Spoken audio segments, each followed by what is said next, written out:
Last month, I created dozens of free website reviews for companies just like yours.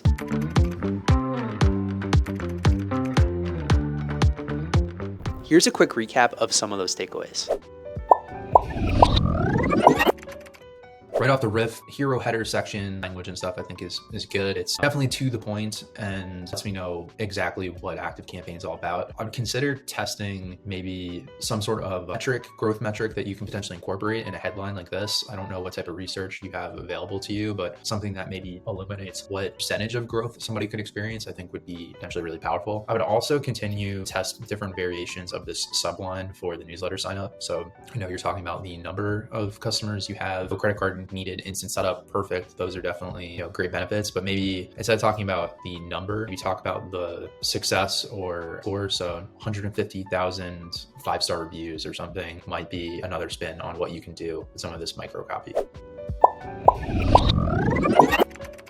So in your description to me, when you sent me your LinkedIn request, you gave me a lot more context than I actually get from the site in terms of what type of content you're producing. Here, you're just kind of saying generally, like, I make tech videos and tutorials, try my free newsletter. There's not a lot going on there that gives me specifics or gets me excited to sign up for your newsletter because I don't really know what I'm going to get by signing up. Here, you're kind of repeating similar language, so I'm not really necessarily getting more information out of this section, right? It's kind of just a repeat of the section above, except here you're including video, which is not bad. I want to point to a different creator kind of in a similar space called Miss Excel. If you're not familiar with her, go check her out on TikTok. She creates tons and tons of amazing content. First thing I want to call out is what she's highlighting when she's talking about her newsletter. So she's immediately incorporating benefit-driven language in the newsletter sign up. So she's saying, sign up for my weekly guide to becoming more effective and competent in the workplace. Here's what to expect. And then she's listing out benefits that somebody would receive from signing up for this newsletter. That is a strategy that I think you absolutely need to incorporate onto your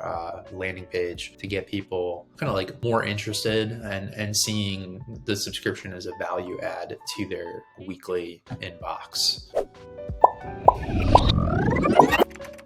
So first things first, kind of just initial impressions when I land on this page is that there's a lot going on for my eyes to try to assume, right? You have this hello banner that's kind of up here. We have a lot of different sub navigation, which I'll talk about a little bit more in a moment. Have this auto slider image in the background. We have pretty large title, all of these logos, and then we also have this contact form. So there's a lot immediately here. I think one of the challenges when you're selling innovations or visual, and home improvements, there's a lot of impact in the actual visuals themselves. Companies, modeling, contractors, etc. So totally understand that you want to showcase this, but I do think that the way this is currently constructed, it's really difficult to actually see the work that's being done because we have a lot of stuff laid over these images in the background. I also feel like with the amount of elements in this hero header, it's difficult to focus as is, and then you have them moving lighter in the background, kind of adds to that challenge. We've done a lot of testing on embedded contact forms on pages versus using a CTA button. We've actually seen no considerable difference with having a form embedded directly on a page versus having a CTA button. So one simple thing I think you could do to immediately start helping reduce the amount of clutter would be to convert this form to a CTA button and then either bringing that to a separate page that has the contact form on it, or create some sort of a pop-up modal window that would display through the page that you're on and present the contact form. So that'll allow you to kind of open this imagery up and have more of that come through. Another thing that I would say worth considering is moving these proof badges either below the folds so that they're not resting on top of the image,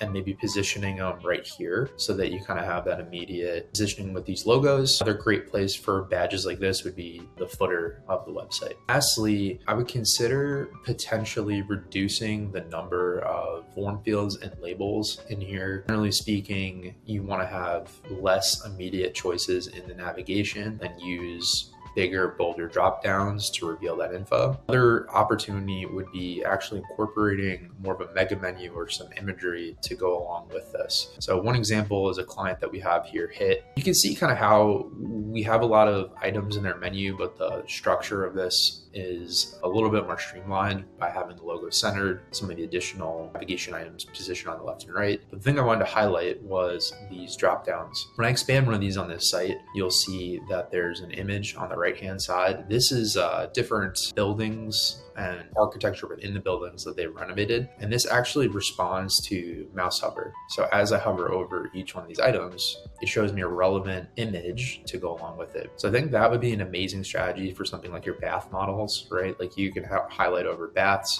have a really great visual of a bath remodel. If you'd like a review like this for your brand, follow me on LinkedIn, subscribe to notifications. Once per month on Wednesday, I'll do as many public reviews as I can in 24 hours. See you there.